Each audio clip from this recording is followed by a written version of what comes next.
মধ্য অসমৰ এটি সদাব্যস্ত ৰেলৱে ষ্টেচন আছে চাপৰমুখ জংচন। এই জংচনৰ জৰিয়তে অসমৰ লগতে ভাৰতৰ বিভিন্ন প্ৰান্তলৈ সদায় হাজাৰ হাজাৰ ৰেল যাত্ৰী ভ্ৰমণ কৰে চাপৰমুখ জংচনৰ পৰা। কিন্তু চাপৰমুখ জংচনৰ কাষতে যি এটি পথ, মই মোক সহযোগী দেখাব অনুৰোধ জনাইছোঁ।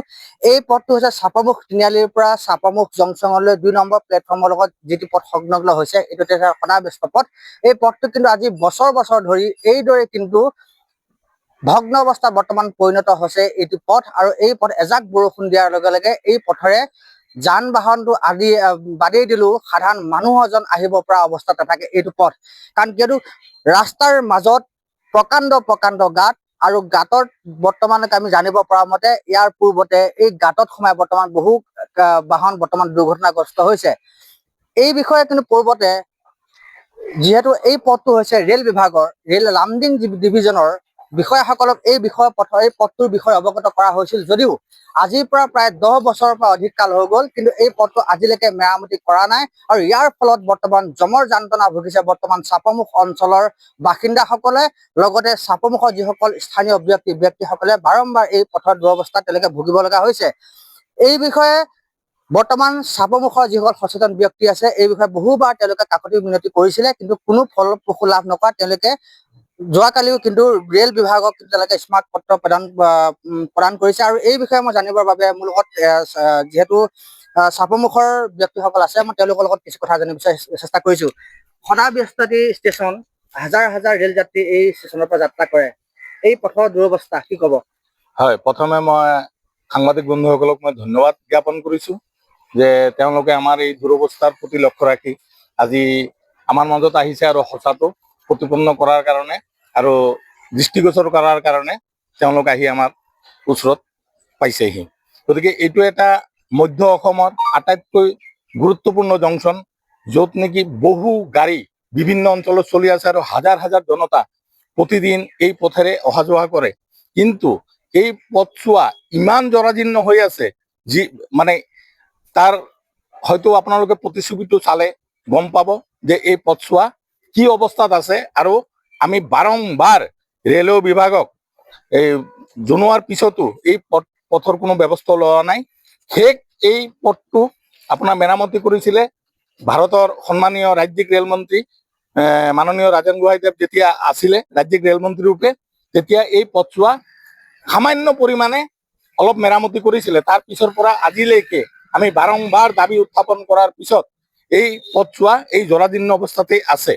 আৰু সেইকাৰণে ৰাইজ অতিষ্ঠ হৈ পেলাই কিছুমান প্ৰতিনিধিয়ে আপোনাৰ 2 তাৰিখে, এই মাহৰ 2 তাৰিখে লামডিং DRM অফিচত গৈ পেলাই এখন স্মাৰক পত্ৰ প্ৰদান কৰে, আৰু য'ত বিধায়কে তাতে এখন মানে স্বাক্ষৰ কৰি দিছিলে যে এই পথছোৱা অতি সোনকালে মেৰামতি কৰি দিব লাগে, নহ'লে ৰাইজ বহুত অসুবিধাৰ সন্মুখীন হৈ আছে।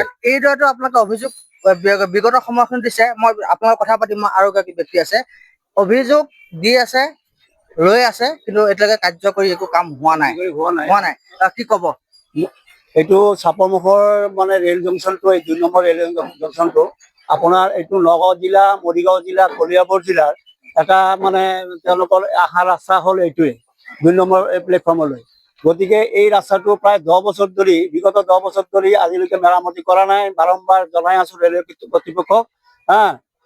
তাৰপিছত আৰু উপায় নাপায় অহা 2 জুনত মই নিজে গৈছোঁ, মই নিজে DRMক লগ কৰিছোঁ। আমি আৰু কেইজনমান প্ৰতিনিধিৰ লগত গৈছিলে, তেওঁলোকে গৈ পেলাই DRMক আমি লগ কৰিছোঁ। আৰু DRMে লগে লগে এইটো আশ্বাস দিছে অতি সোনকালে ঠিক কৰি দিব বুলি। আৰু মানে এনেকুৱা এটা অৱস্থা হৈছে, এটা মানে সুস্থ মানুহ যাব নোৱাৰে, ৰোগীটো দূৰৰ কথা, বেমাৰী মানুহটো দূৰৰ কথা, সুস্থ মানুহ এটা যাব নোৱাৰে। আমাৰ লাজৰ কথা হৈছে আমাৰ এইটো ব্যৱসায়ীও আছে আমাৰ ইয়াত।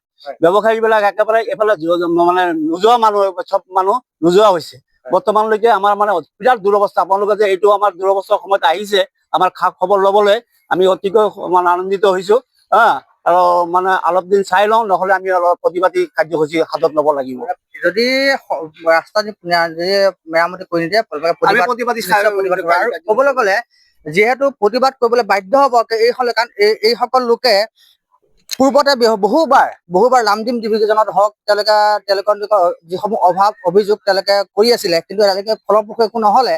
আৰু ক'বলৈ গ'লে তেওঁলোকে 2 জুনত আমাৰ ৰহা সমষ্টিৰ যিগৰাকী বিধায়কৰ হস্তক্ষেপত তেখেতক লৈ বৰ্তমান লামডিং ডিভিজনত তেখেতলোকে স্মাৰক পত্ৰ প্ৰদান কৰা হৈছে যে অতি সোনকালে ৰাস্তাটো মেৰামতি কৰি দিব লাগে, কিয়নো এই পথটোৱে যে হৈছে চাপৰমুখ জংচনৰ 2 নম্বৰ প্লেটফৰ্মটোত এইটো পথ সংলগ্ন হৈছে, কিয়নো পূৰ্বতে এতিয়া যদি আমি 1 নম্বৰ প্লেটফৰ্মতে মূল পথ কৰা হৈছে, কিন্তু 1 নম্বৰ প্লেটফৰ্মত যাব লগা হ'লে অভাৰব্ৰিজ হৈ প্ৰায় 1.5 কিলোমিটাৰ ৰাস্তা 2 কিলোমিটাৰ ৰাস্তা অধিক গৈ 1 নম্বৰ প্লেটফৰ্মত সংযোগ হ'ব লাগিব। এই কাৰণে কিন্তু 2 নম্বৰ প্লেটফৰ্মটোত কিন্তু বহু ট্ৰেইন অহা যোৱা হয়, গতিকে 2 নম্বৰ প্লেটফৰ্মত লগা যিসমূহ ট্ৰেইন থাকে বা যাত্ৰীসকলে কিন্তু এই পথেৰে কিন্তু যাব লগা হয়। এই তেওঁলোকৰ যিটো দুৰৱস্থাৰ ফলত নিতৌ কিন্তু দুৰ্ঘটনা সংঘটিত হৈ আছে যান বাহনকে আদি কৰি যিসকল পথচাৰীসকল। গতিকে এই প্ৰতিবেদনৰ পৰা আমি আশা ৰাখিছো যাতে অনাগত সময়ত লামডিং ডিভিজনৰ যিগৰাকী মেনেজাৰ হওক বা বিভাগীয় কৰ্তৃপক্ষ হওক বা ৰহা সমষ্টিৰ বিধায়ক মহোদয়ৰ হস্তক্ষেপত হওক এই ৰাস্তাটো অতি সোনকালে মেৰামতি কৰি দিব লাগে আৰু যাত্ৰীসকলক যাতে ৰাস্তাটো সুচল কৰি দিব পাৰে তেওঁলোকে অনুৰোধ জনাইছে। আৰু অনাগত সময়ত যদি ৰাস্তাটো যদি সম্পূৰ্ণভাৱে যদি মানে পথচাৰীৰ কাৰণে সুচল নহয়, তেওঁলোকে কিন্তু অনাগত সময়ত প্ৰতিবাদী কাৰ্যসূচী হাতত ল'বলৈ তেওঁলোকে বাধ্য হ'ব। কেমেৰা পাৰ্চন জিন্তু সহযোগত মই সঞ্জীৱ দাস, লাইভ আছাম, ৰহা।